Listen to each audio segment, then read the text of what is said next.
Amen. Amen.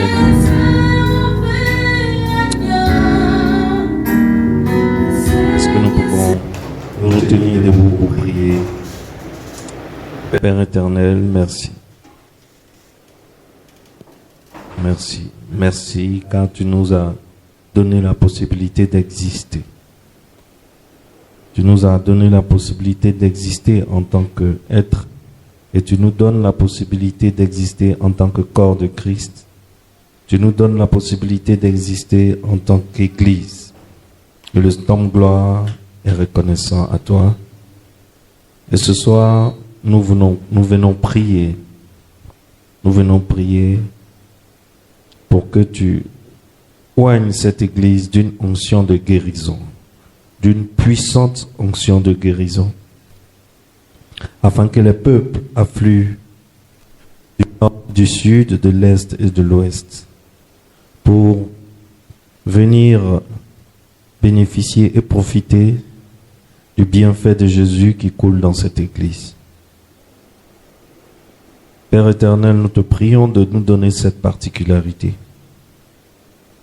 À chacune des 7 églises d'Apocalypse, il y avait une particularité.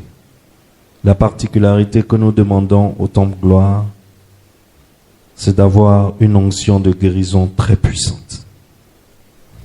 Ici, dans cette église, nous puissions donner la parole, mais aussi faire du bien aux gens. Dans le nom puissant de Jésus, nous avons demandé. Merci car nous sommes exaucés. Au nom de Jésus. Amen. Amen. Soyez la bienvenue à ce culte de mercredi. Apparemment, les gens sont encore au travail. Et nous pouvons espérer qu'ils viendront. N'est-ce pas? C'est le mercredi soir qu'on voit la puissance d'évangélisation de chaque famille. Le mercredi soir, chaque famille peut faire son point en termes de croissance, n'est-ce pas? Une chose que j'ai apprise près de mon père, le révérend Georges Amoakon, c'est que pour envoyer une église à un niveau élevé d'évangélisation et de gain des âmes, ce n'est jamais quelque chose qui se fait doucement. Ce n'est jamais quelque chose qui s'acquiert tranquillement. Il n'y a pas un fidèle, on lui dit, évangélise, invite quelqu'un, et puis le lendemain, il évangélise, il invite 2 personnes. Les fidèles comme ça sont rares. Alors l'église doit avoir un système pour emmener ses membres à évangéliser et à gagner des âmes. Cette année, Pâques, la fête de Pâques, qui est prévue pour le 17 avril 2022, pour nous, ça sera la fête des âmes. Dis après moi la fête des âmes. Le Seigneur, notre Seigneur Jésus-Christ est venu et il a fait 2 choses. Il a enseigné et il a guéri. Mais l'objectif final de notre Seigneur Jésus-Christ, c'était de gagner des âmes. Jésus-Christ a pu gagner le combat des âmes depuis le désert où il a été tenté 3 fois de suite. La victoire que Jésus-Christ a eue dans le désert, c'est la victoire des âmes.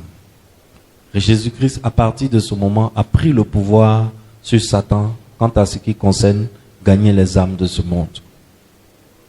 Quand il est mort à la croix, il est mort à la croix pour ramener les âmes à Dieu. Alors, une église n'a de valeur et n'a d'importance et ne joue son rôle que lorsqu'elle sert à gagner de nouvelles âmes. Une église où on vient pour recevoir l'enseignement, juste l'enseignement entre nous-mêmes, dans un petit club fermé, sans que le club ne grandisse mois après mois, ce n'est pas une église qui a une valeur biblique. Ce n'est pas une église qui a le droit biblique d'exister. Une église qui a le droit biblique d'exister, c'est une église qui gagne des âmes. Alors cette année, la fête de Pâques, pour nous, sera la fête des âmes. À Pâques, nous allons faire une grande fête.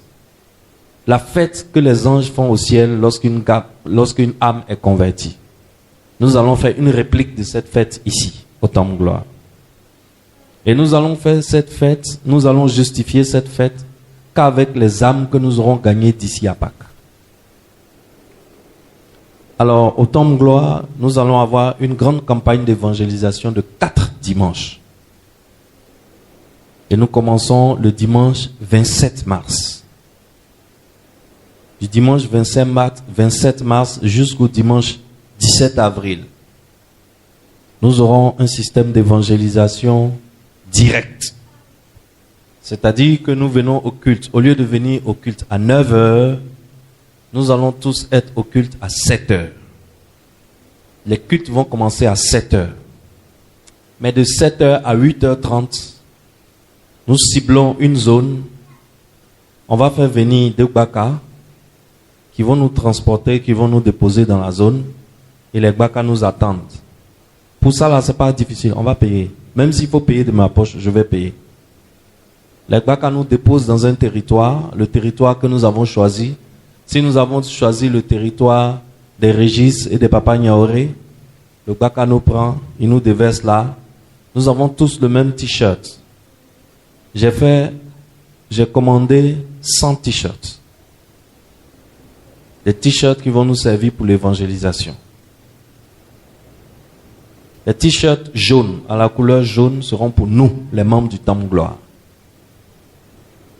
Et ça sera écrit dessus, Jésus veut te faire du bien, avec le logo destiné. Temple Gloire. Les t-shirts rouges seront pour ceux que nous allons gagner. Et ça sera écrit dessus, Jésus m'a fait du bien. N'est-ce pas?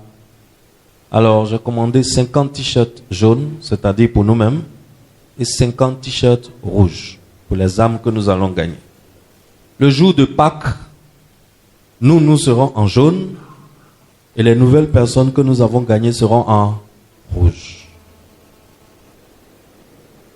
Comme ça, celui que tu as gagné là, à Pâques là, il est à côté de toi. Comme ça, la comptabilité ne sera pas compliquée. Ça sera une comptabilité colorée. Voilà, une comptabilité rouge. À Pâques, personne dans cette église ne sera assis sans une personne à côté de lui. Ce n'est pas possible. Ton nouveau, là, celui que tu as gagné, là, il est assis à côté de toi dans son t-shirt rouge. Alors, je te donne une longueur d'avance sur ceux qui viendront dimanche. Eux, là, ça va peut-être les surprendre. Toi, tu es informé. Alors, vous avez 2 moyens pour gagner les âmes. Les âmes que vous gagnez par vos propres moyens dans votre entourage immédiat et les âmes que vous pouvez gagner lorsqu'on ira faire les évangélisations directes. Le porte-à-porte, de maison à maison, les âmes que nous allons croiser dans les rues. Donc, à partir du dimanche 27, tous nos cultes commencent à 7h. Le Gbaka vient nous chercher. Le Gbaka nous dépose. Si c'est au campement ici, là, on n'a pas besoin de Gbaka. Chaque dimanche aura son territoire spécifique. Je vais travailler là-dessus avec les pasteurs et l'équipe d'évangélisation. On va délimiter 4 territoires que nous allons envahir. Mon chef de famille qui ne vient pas à ce rendez-vous est remplacé. Son adjoint qui ne vient pas à ce rendez-vous est remplacé.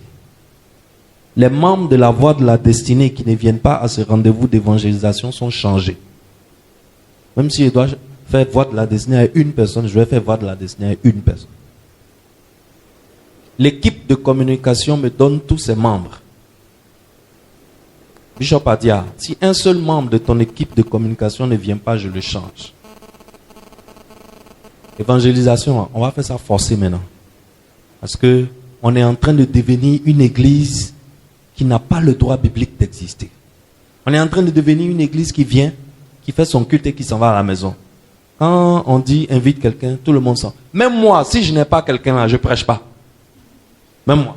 Si je n'ai pas mon gars en rouge, le dimanche de Pâques là, je vais chercher un pasteur quelque part pour venir prêcher. Il ne prêche pas.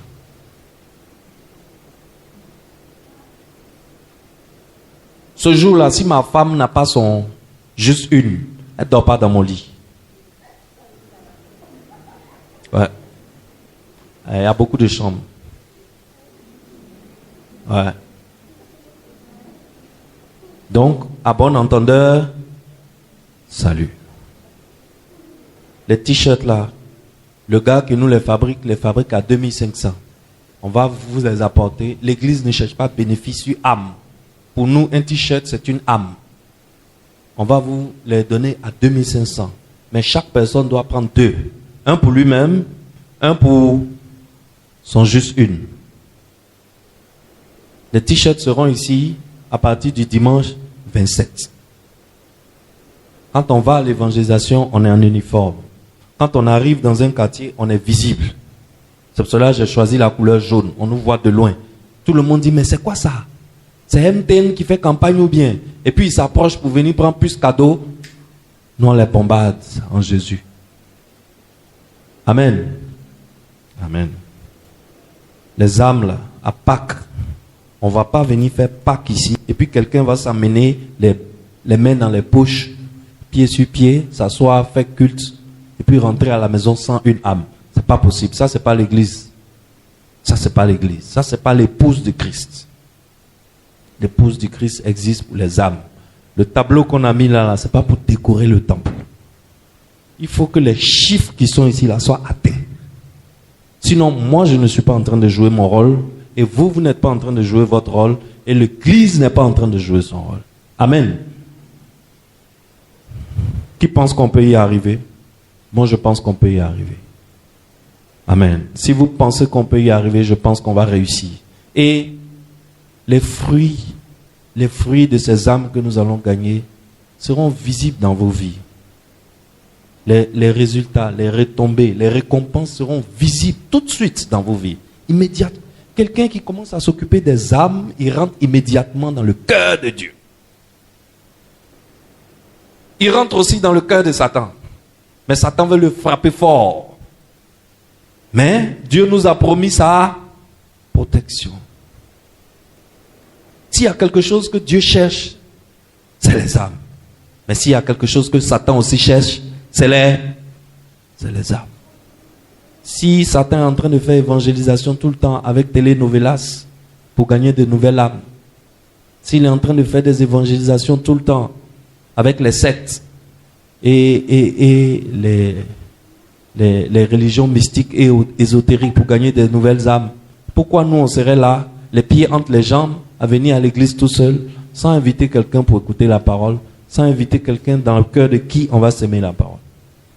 Dès demain, je commence à chercher mon gars qui va être assis avec moi à Pâques. Si tu es malin, fais la même chose. Amen. Ce soir, nous sommes avec Jean-Baptiste. Alors, ça fait 6 semaines que nous sommes en train de jeûner et de prier.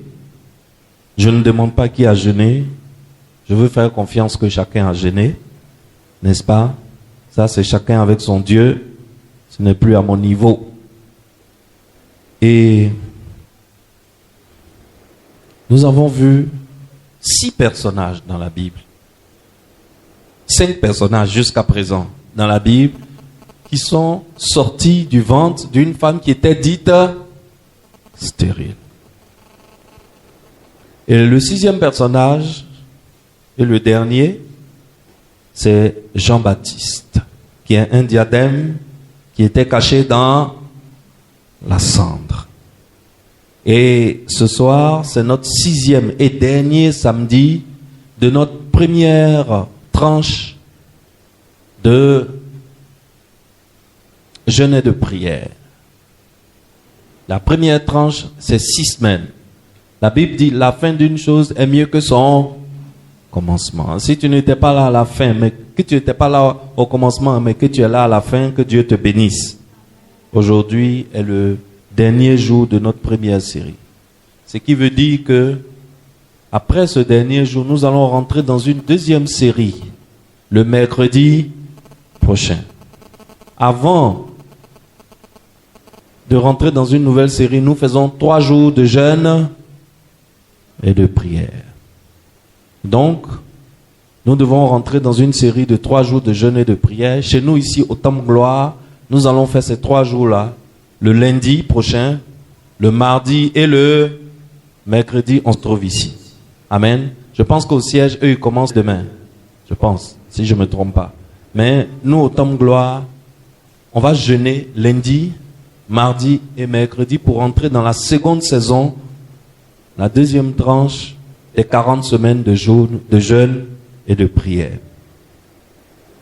Et nous allons commencer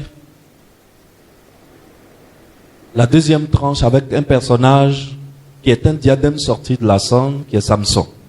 Nous allons étudier à fond Samson. C'est pour cela que dimanche, au lieu de donner un enseignement sur Ruth, dimanche, comme je vous l'avais promis, je vais plutôt vous donner un enseignement puissant sur Samson, qui va nous permettre d'introduire la deuxième tranche de jeûne et de prière. Dimanche là, ne rate pas dimanche. Parce que l'enseignement, nous allons clore l'enseignement de dimanche avec la Sainte Seine. Ça sera un moment prophétique très puissant.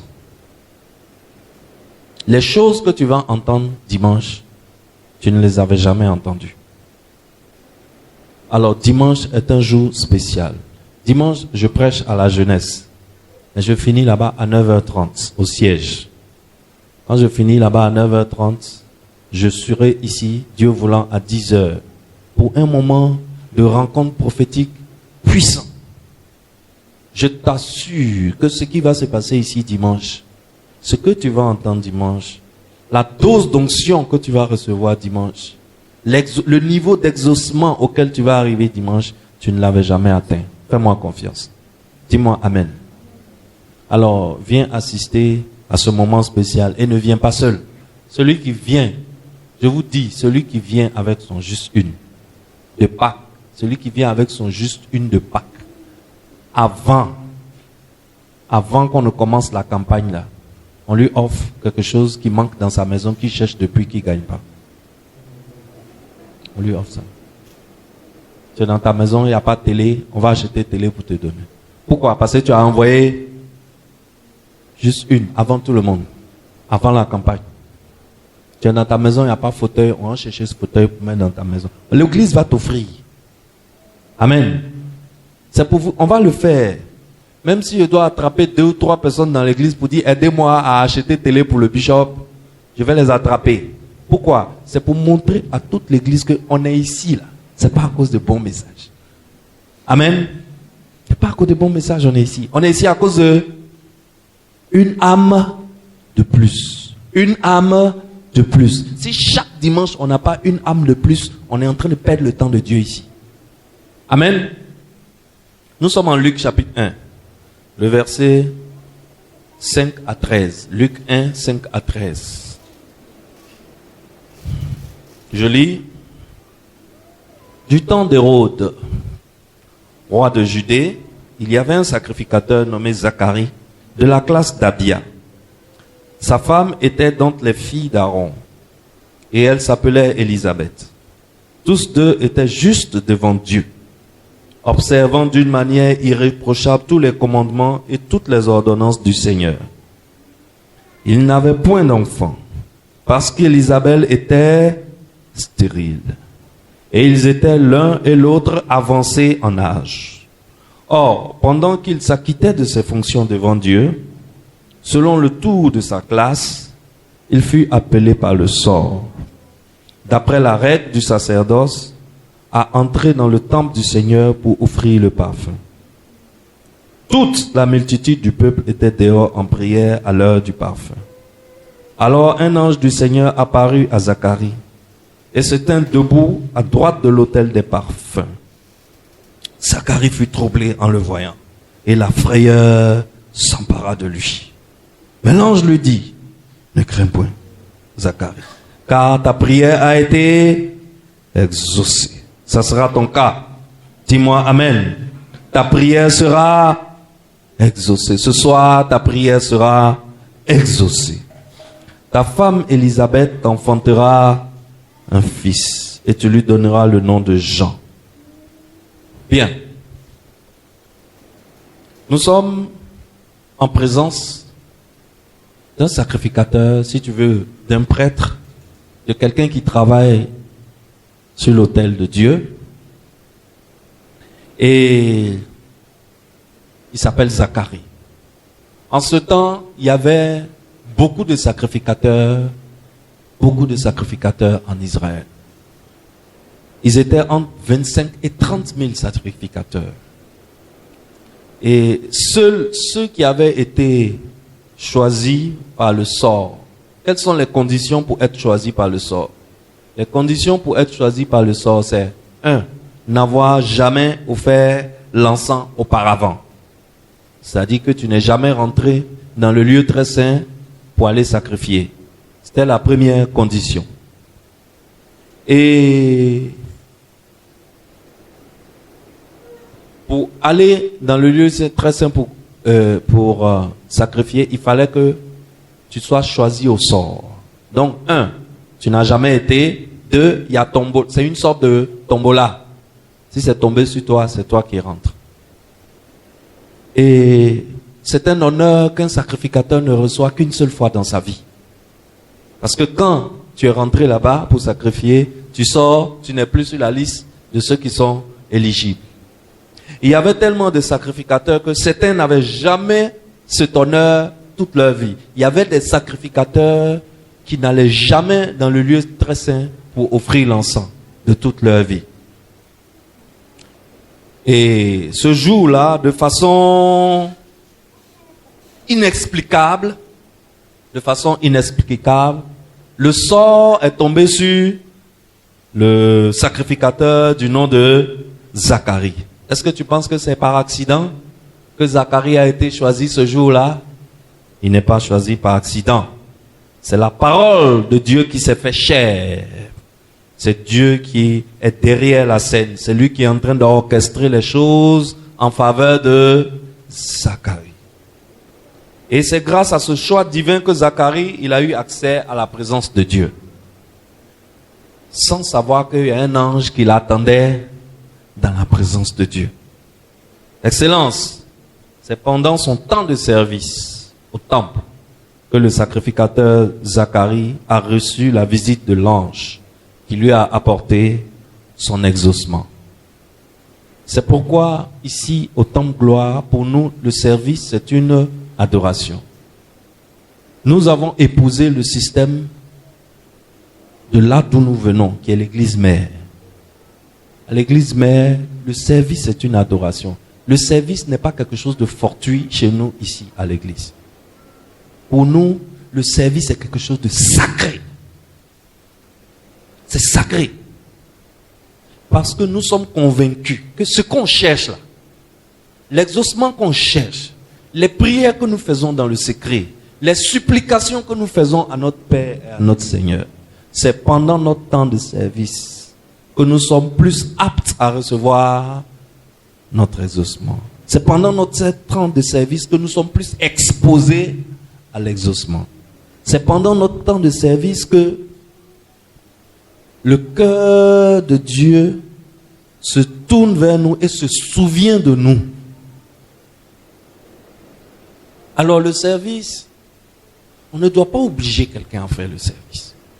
Si on oblige quelqu'un à faire le service, c'est que la personne n'a pas encore compris ce qu'il est en train de faire.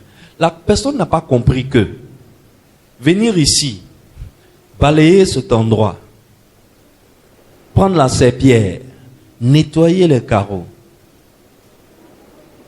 s'assurer que les rideaux sont propres, s'assurer que les chaises sont mises, s'assurer que les toilettes sentent bon,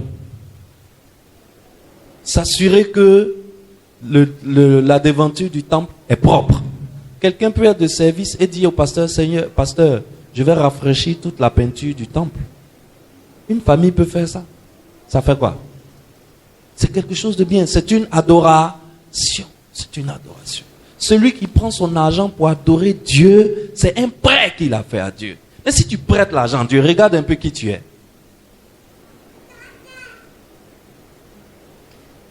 Le service, c'est un moment où les fils de l'église font des folies. C'est ce que moi j'ai vu au siège. C'est ce que j'ai vu au siège avant de venir ici. Là où on est quitté pour venir. C'est les moments où les membres de l'église font des folies. Je te dis. Une personne arrive comme ça. Tu vois un lot de serpillères d'ici jusqu'en haut.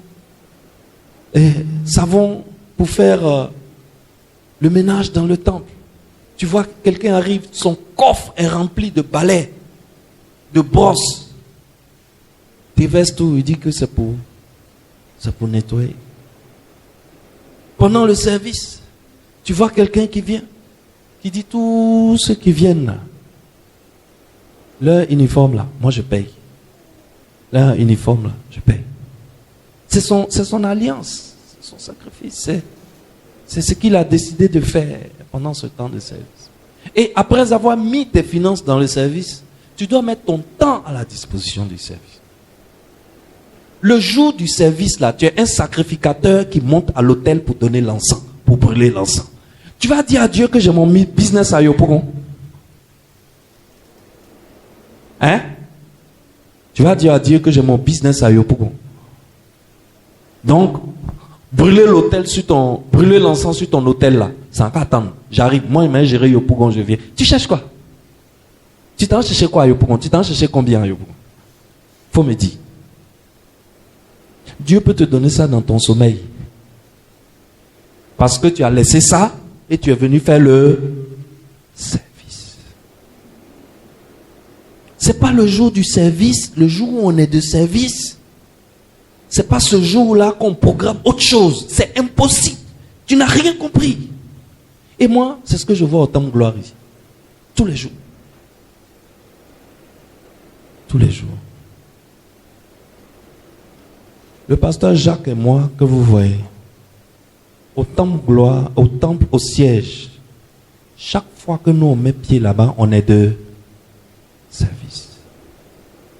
C'est maintenant quand je vais au siège, on dit, pasteur, tu as ta place devant, viens t'asseoir. Il y a combien de fois j'accepte de m'asseoir là-bas? Très souvent, je faufile, je m'en vais derrière, je suis aux toilettes. Jusqu'aujourd'hui, quand je vais au siège, je faufile, je vais derrière. Je veux m'assurer que les toilettes sont propres. C'est mon service. C'est mon alliance avec Dieu. C'est mon alliance avec Dieu. Et Dieu voit tout ça. Dieu note tout ça. La dernière fois, je vous ai enseigné que 2 espions ont fait alliance avec une prostituée. Quand Dieu a envoyé son ange pour détruire la ville, la maison de la prostituée a été sauvegardée. Ça veut dire que quand les deux espions faisaient alliance là, Dieu était au ciel, il faisait quoi? Noter. Les gars, ne vous amusez pas avec ça. Quand on est des services, c'est un privilège. Quand on est des services, c'est une fête. Quand on est des services, c'est un moment spécial de rencontre avec son Dieu. Quand on est de service, il reste un peu, si on était dans les temps anciens, quand tu as de service, tu allais porter l'éphod, la robe des sacrificateurs. Tu allais porter ça. Parce que c'est un mois pendant lequel c'est toi qui portes la robe de la sacrificature. C'est ça qu'on appelle un service.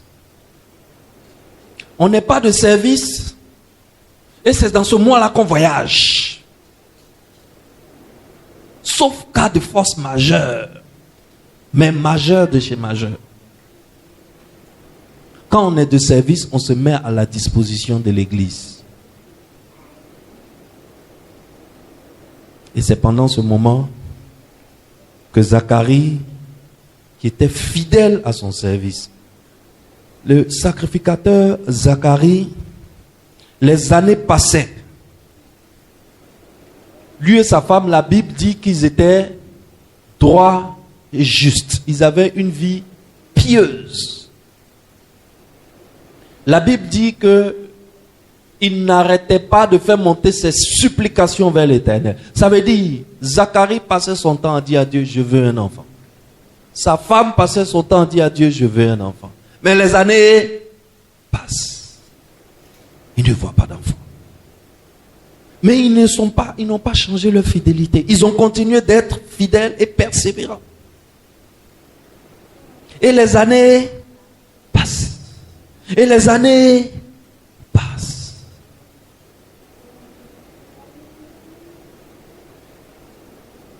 Malgré cela, Zacharie est resté fidèle au service. Excellence, sois fidèle au service et tu recevras ton ange. Dis-moi Amen. Et tu recevras ton ange.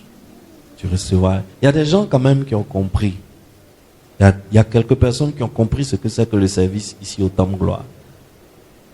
Et je prie le Dieu qui est dans cette église. Je prie le Dieu, l'Esprit qui agit derrière cet autel que nous avons bâti ici. De leur donner leur rétribution. De leur donner leur bénédiction.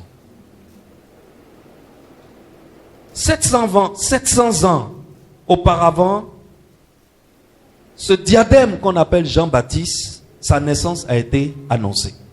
Lisons Ésaïe chapitre 40, versets 1 à 5. 700 ans avant que le gars ne vienne au monde, il y a un prophète qui a annoncé sa venue. Consolez, consolez mon peuple, dit votre Dieu. Parlez au cœur de Jérusalem et criez, lui, que sa servitude est finie, que son iniquité est expiée, qu'elle a reçu de la main de l'Éternel au double de tous ses péchés. Une voix crie, préparez au désert le chemin de l'Éternel. Aplanissez dans les lieux arides une route pour notre Dieu. Que toute vallée soit exaucée, que toute montagne et toute colline soient abaissées, que les coteaux se changent en plaine et les défilés étroits en vallons. Alors la gloire de l'Éternel sera révélée. Et au même instant, toute chair la verra, car la bouche de l'Éternel a parlé. C'est Ésaïe qui a dit cette prophétie en l'an 732, avant l'arrivée de Jésus-Christ. Ça fait plus de 700 ans avant la naissance de Jean-Baptiste. Et que nous dit Matthieu chapitre 3, verset 3? Lisons Matthieu 3, 3. Matthieu 3, 3 nous dit, ce gars-là dont on parlait en Ésaïe chapitre 4, là, Ésaïe chapitre 40, là, qui c'est? Matthieu va nous dire qui c'est ce gars. Jean est celui qui avait été annoncé par Ésaïe le prophète lorsqu'il disait, c'est ici la voix de celui qui crie dans le désert. Préparez le chemin du Seigneur, aplanissez ses sentiers. Donc, c'est de qui on parlait en Ésaïe 40? De Jean. Après qu'Ésaïe ait annoncé la naissance d'un gars qui va venir, qui sera un messager qui va crier dans le désert, un autre prophète vient, 300 ans après Ésaïe. Il s'appelle Malachie. Le prophète Malachie arrive et il annonce une prophétie qui confirme ce que Ésaïe a dit. 300 ans après. Lisons Malachie chapitre 3 verset 1. Malachie 3 verset 1. Il dit, voici j'enverrai mon messager. Il préparera le chemin devant moi. Et soudain entrera dans son temple le Seigneur que vous cherchez. Et le messager de l'alliance que vous désirez. Voici, il vient, dit l'Éternel des armées. Qui était ce messager dont Malachie parlait? Qui était ce messager? Matthieu chapitre 11 va nous répondre. Qui était ce messager dont Malachie parlait? Lisons Matthieu chapitre 11, versets 7 à 9. Matthieu 11, 7 à 9. Il dit, comme il s'en allait, Jésus se mit à dire à la foule au sujet de Jean, qu'êtes-vous allé voir au désert? Un roseau agité par le vent? Mais qu'êtes-vous allé voir? Un homme vêtu d'habits précieux? Voici, ceux qui portent des habits précieux sont dans les maisons des rois. Qu'êtes-vous donc allé voir? Un prophète? Oui, vous dis-je, plus qu'un prophète. Plus qu'un prophète. Alors, 700 ans avant la naissance de ce diadème qui était caché dans une stérile, on a annoncé sa naissance. 300 ans après l'annonce d'Ésaïe, Malachie vient et il confirme qu'un gars comme ça arrive. Malachie, c'est le dernier livre de l'Ancien Testament. entre l'Ancien Testament et le Nouveau Testament qui commence par le livre de Matthieu, on a 400 ans de silence total de Dieu. 400 ans de silence. Pendant 400 ans, Dieu ne s'adresse plus aux hommes. Donc, on a annoncé sa naissance. 300 ans après, quelqu'un a confirmé. Plus 400 ans, ça fait combien? 700 ans. Le temps de la naissance du messager est arrivé. Lorsque l'ange s'adresse à Zacharie dans le temple, dans sa sacrificature, c'était la première fois que Dieu venait briser un silence de 400 ans. Et quelle est la parole que Dieu prend pour briser un silence de 400 ans? Il annonce la naissance du messager. Qui est, comment il s'appelle ce messager? Qui est Jean-Baptiste. Cette période, les théologiens l'appellent la période intertestamentaire. C'est la période qui est entre les deux testaments, l'Ancien et le Nouveau. Et c'est une période qui a duré 400 ans. Et Jean-Baptiste est la voix de celui qui crie dans le désert. Alors, la question qu'on est en droit de se poser, c'est que, est-ce que Dieu peut-il annoncer la venue et le ministère de quelqu'un dans le monde et en même temps rendre sa mère stérile? Est-ce que c'est cohérent? Dieu annonce la venue d'un gars. 300 ans plus tard, il confirme par un deuxième prophète. Ensuite, il brise un silence de 400 ans et il envoie l'ange Gabriel annoncer la naissance de ce gars. En même temps, la maman qui doit mettre ce gars au monde est stérile. Est-ce que c'est cohérent? Est-ce que c'est cohérent? Ce n'est pas cohérent. Que s'est donc-il passé? Ce qui s'est passé, c'est que prophétiquement parlant, la naissance de Jean-Baptiste, qui est le diadème caché dans la stérile, devait se faire en même temps que la naissance de celui qu'il doit annoncer, qui est la naissance de Jésus. Mais Élisabeth, elle prenait de l'âge et elle ne pouvait pas enfanter. Pourquoi? Parce que le diadème qui est caché en elle doit sortir au même moment que le Messie. Est-ce que quelqu'un me suit? Et Dieu retardait la grossesse d'Élisabeth pour un but bien précis. Donc à ce niveau-là, on ne peut pas dire que c'est le diable qui a rendu Élisabeth stérile. Élisabeth n'était pas victime de sorcellerie. C'est Dieu lui-même qui a bloqué les entrailles pour attendre le temps marqué de la grossesse de Marie. Est-ce que quelqu'un me suit? Donc il ne faut pas tout lier dans ta vie au démon. Si tu lis tout dans ta vie au démon, tu ne verras pas la main de Dieu dans ta vie. Il y a des choses qui nous arrivent qui arrivent pour la gloire de Dieu. Alors, est-ce que le diable est capable d'empêcher la naissance d'un gars que sa naissance a été annoncée 700 ans auparavant et confirmée par un deuxième prophète? Le diable est capable d'empêcher ça? Le diable n'est pas capable d'empêcher. Et la parole prophétique qui a été annoncée dans la vie de Jean-Baptiste concerne tous ceux qui sont autour de lui.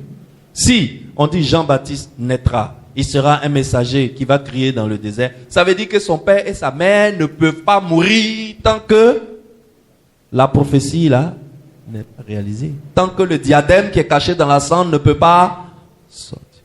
Alors, voilà l'ange qui vient vers Zacharie. Il annonce la naissance de Jean-Baptiste. Et qu'est-ce que Zacharie lui dit? Zacharie lui dit que ma femme et moi, nous sommes âgés. Excellence. Est-ce qu'il ne ressemble pas à quelqu'un? Est-ce qu'il ne ressemble pas à quelqu'un? Zacharie et sa femme ont dépassé l'âge de l'enfantement. Mais cet enfant qui vient au monde dépend uniquement de l'infaillibilité de la parole de Dieu. N'est-ce pas? La parole de Dieu dépend d'elle-même pour son accomplissement. La parole de Dieu ne dépend d'aucune circonstance pour être accomplie. Si Dieu nous a dit, Temple Gloire, vous allez me bâtir un temple en 2022, ça ne dépend ni de la richesse ni de la pauvreté d'un membre du Temple Gloire. Dis-moi Amen. Ça ne dépend ni qu'une affaire d'un membre du Temple Gloire a marché ou que ça a échoué, ça ne dépend pas de ça. Au contraire, le sort des affaires des hommes et des femmes qui sont au Temple Gloire de Bingerville se trouve être impacté par cette prophétie, par ce projet. Comme ce projet est lancé, automatiquement les hommes d'affaires et les femmes d'affaires qui sont au Temple Gloire voient leurs affaires être touchées par le surnaturel divin. À cause de ce projet. C'est pour cela si quelqu'un vient à l'église, il dit, ceux-là c'est des escrocs, c'est l'argent seulement, on demande qu'ils partent. La porte est ouverte. Bénédiction qu'il va avoir là, qu'il est et qu'il mange seul. Le révérend Georges, vous vous rappelez l'enseignement de l'anniversaire? Il nous a même donné le nom du gars. Le gars croyait que c'est sur son petit argent, toute l'église comptait pour acheter terrain. Il a quitté l'église. Vous avez vu la fin, non? Élisabeth ne tombe donc pas, elle n'était pas stérile. Parce que entre Dieu et Zacharie, qui a plus besoin de Jean-Baptiste? C'est Dieu. Entre Dieu et les parents de Jean-Baptiste, qui a plus besoin de Jean-Baptiste? C'est Dieu. Alors, Excellence, si c'est Dieu qui a plus besoin de toi, personne ne peut te stopper. Dis-moi Amen. Personne ne peut te stopper. Personne ne peut te stopper.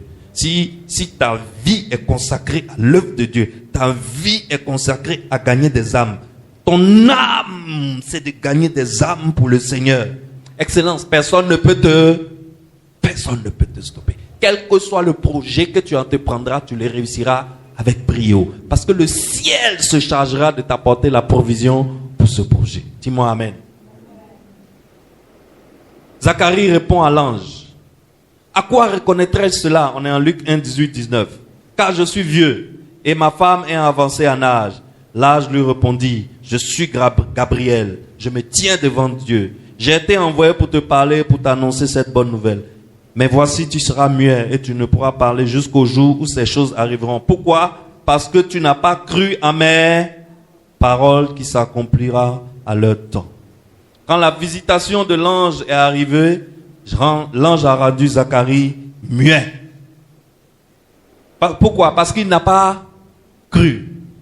Si on laisse un gars comme Zacharie parler, il va détruire ce miracle-là avec ses propres paroles. Pourquoi? Parce qu'au lieu de prononcer des paroles de foi, il va prononcer des paroles de doute. Parce qu'il dit que ma femme et moi, nous sommes vieux. Nous sommes âgés. Mon ami, depuis je suis en train de te parler des femmes stériles là, Zacharie, tu n'as pas encore compris que pour Dieu, il n'existe pas de femmes stériles. Et Dieu dit que ta femme et toi, vous allez mettre au monde un enfant. Toi, tu dis à Dieu, ma femme et moi, on est vieux. Abraham a fait ça avant toi. Abraham même a fait pire. Il s'est moqué de Dieu. Quand Dieu dit qu'il va avoir un enfant, il a fait quoi? Il a ri. La Bible dit, il a ri jusqu'à il est tombé, il a mis son visage par terre. Sarah a ri.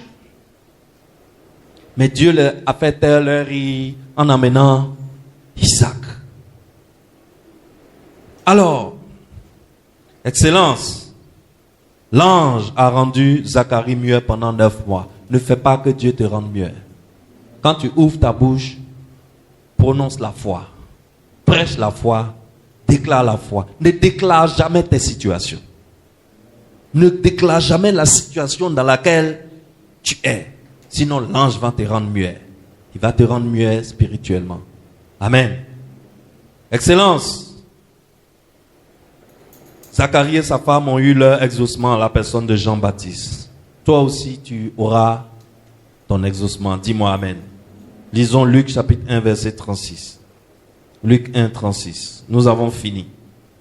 Voici, Élisabeth, ta parente, a conçu, elle aussi, un fils en sa vieillesse. Et celle qui était appelée stérile est actuellement dans son 6e mois de grossesse. Car rien n'est impossible à Dieu. Car rien n'est impossible à qui?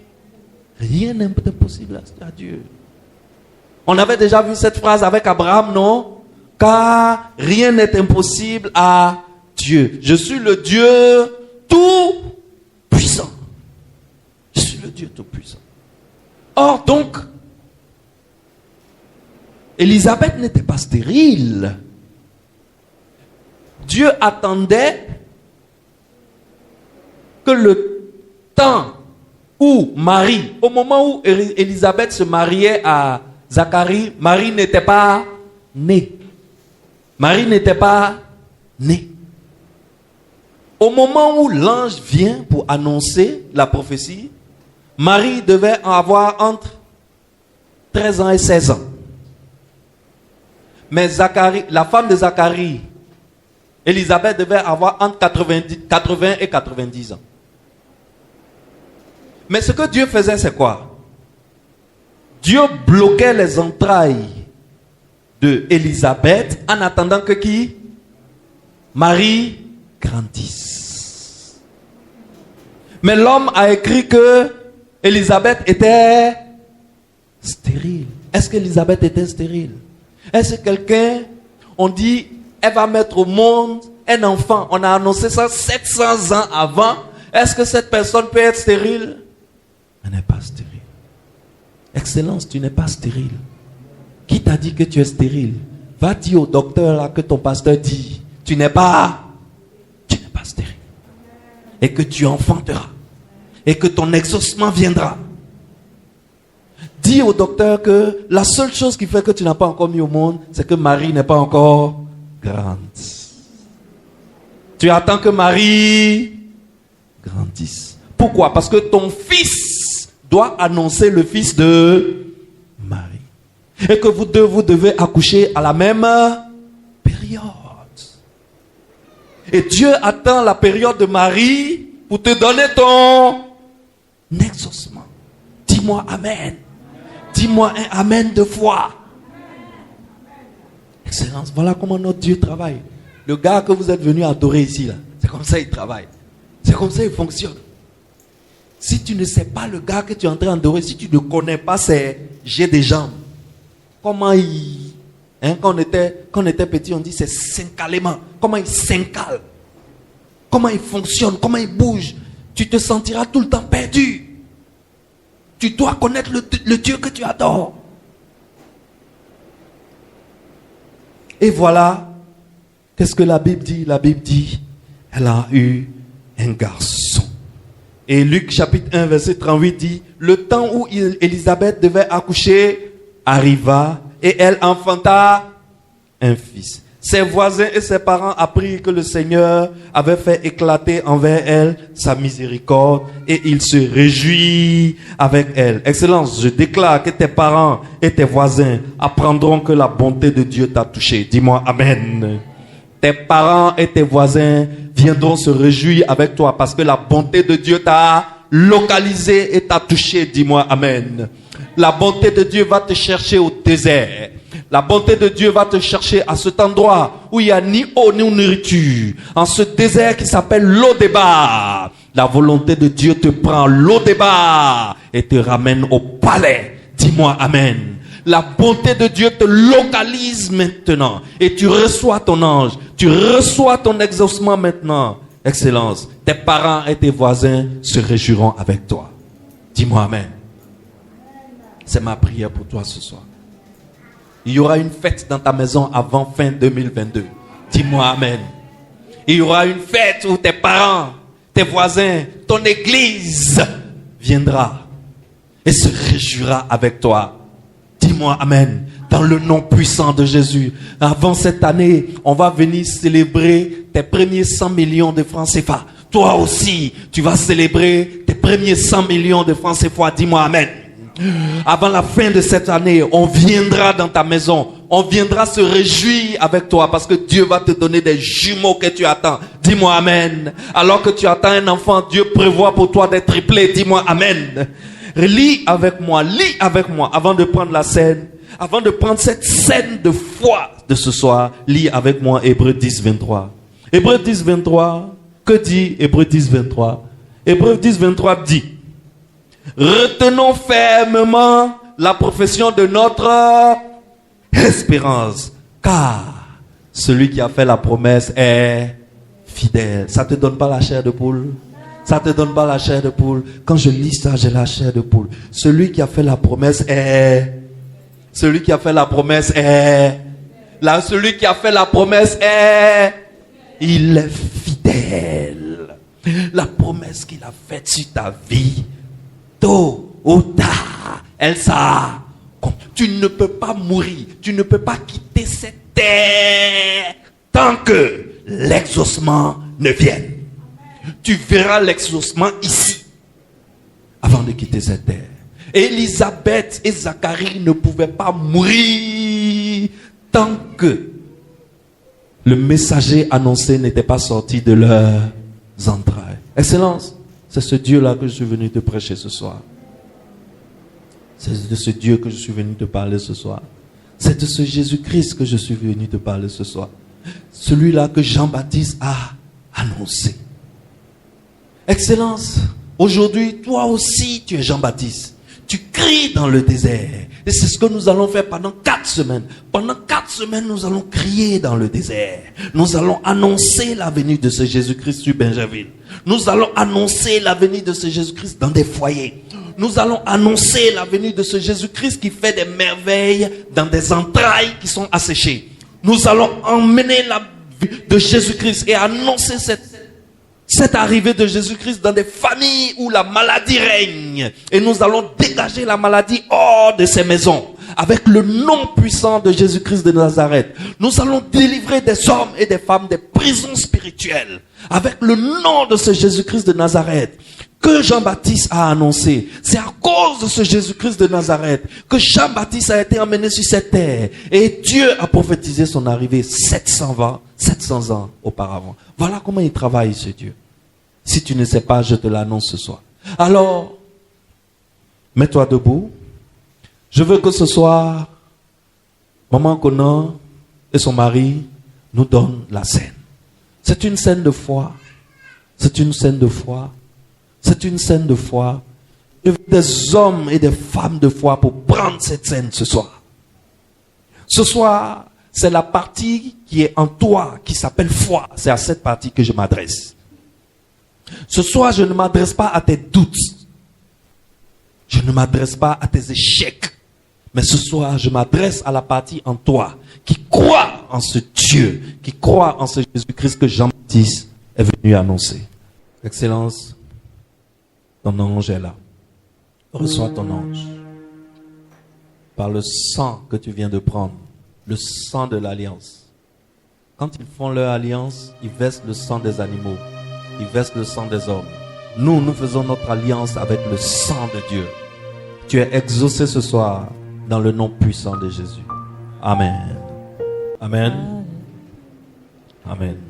Est-ce qu'on peut se tenir debout? Faire la prière finale.